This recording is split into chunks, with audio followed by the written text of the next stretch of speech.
Alors nous on est Citizen. Alors je pense que la plupart d'entre vous sont venus en voiture aujourd'hui pour venir assister à cette finale du Startup Weekend, et vous avez sûrement dû voir un certain nombre d'incidents liés à la tempête d'hier soir, du style un panneau de signalisation qui est tombé, un poteau électrique éventuellement à terre, et vous ne l'avez pas signalé.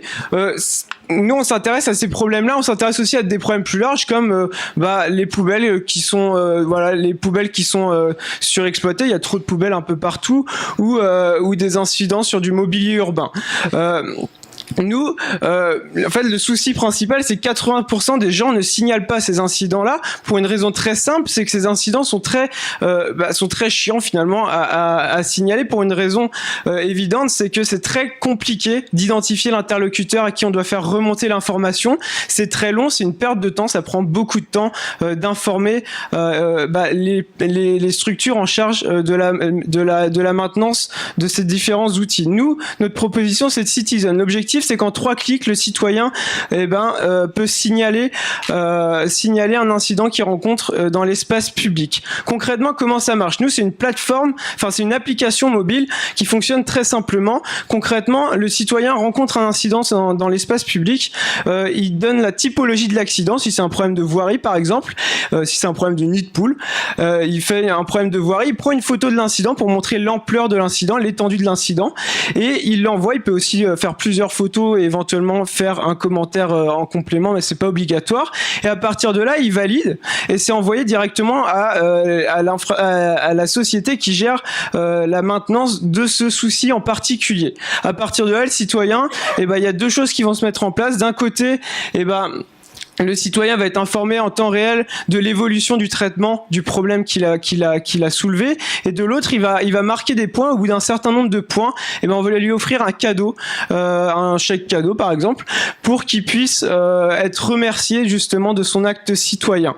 À partir de là, on s'est dit, mais pourquoi les entreprises et les collectivités seraient intéressées par notre service? C'est très simple. Un technicien qui doit aller, il a un doute sur éventuellement un problème qui peut avoir lieu sur un site, le temps d'y aller, c'est 50 €. Pourquoi? Parce que généralement il met 1 heure pour aller détecter un problème et il est payé à peu près 50 € de l'heure. Et nous, on va complètement changer la donne, parce que nous, la veille, ça va être le citoyen qui va aider non seulement à détecter l'incident, mais à le qualifier. Il va vraiment apporter de la valeur ajoutée en montrant à quoi ressemble le problème et quel type de problème c'est, et surtout son ampleur.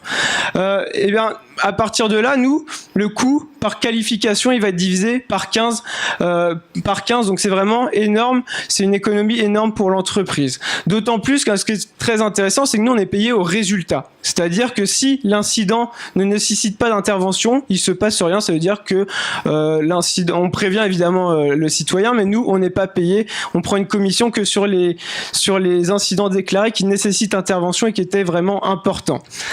Donc, ce qui est intéressant, c'est que nous, on a été voir du coup les 2 cibles principales qu'on avait, c'est-à-dire les citoyens d'un côté et de l'autre entreprises, collectivités. Qu'est-ce qu'ils nous ont dit, les citoyens? Ils nous ont dit, si j'ai un objet assez simple, un truc comme ça par exemple, un téléphone portable, si j'ai un outil assez simple qui me permet en 2-3 clics de signaler un problème, je ferai sans problème, sans souci. En fait, c'est juste les problématiques de temps qui m'empêchent de le faire aujourd'hui. On a été voir aussi des entreprises qui pourraient être nos potentiels clients, et on leur a demandé, mais voilà, est-ce que notre concept vous intéresserait? Ils nous ont dit, écoutez, si un jour vous lancez cette entreprise-là, clairement, ça peut être vraiment intéressant, parce que ça répond à une problématique du quotidien. Donc, on a Enedis, on a Orange, on a Sidela qui s'occupe des lumières sur la région nantaise, on a l'agglomération de Saint-Brieuc qui nous ont dit, oui, ça peut être très intéressant.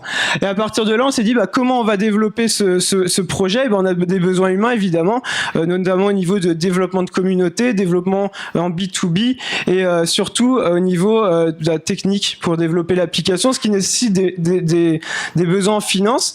Et on a d'autant plus besoin de financement qu'on va se développer progressivement sur le territoire. On va commencer par l'agglomération de Saint-Brieuc pour déjà voir si ça marche bien, si notre concept fonctionne, si on a vraiment un marché, et aussi on va perfectionner au fil du temps la plateforme, et progressivement on va s'étendre jusqu'à aller sur la Bretagne en 2e année, jusqu'à atteindre le point d'équilibre financier qui nous permet vraiment, c'est un équilibre financier qui nous permet d'aller sur le Grand Ouest et commencer à aller voir des investisseurs pour essayer de se développer progressivement sur l'ensemble de la France, et de faire en sorte que vous, citoyens, vous pouvez redevenir acteur de votre cadre de vie, redevenir acteur de votre quotidien. Voilà, merci.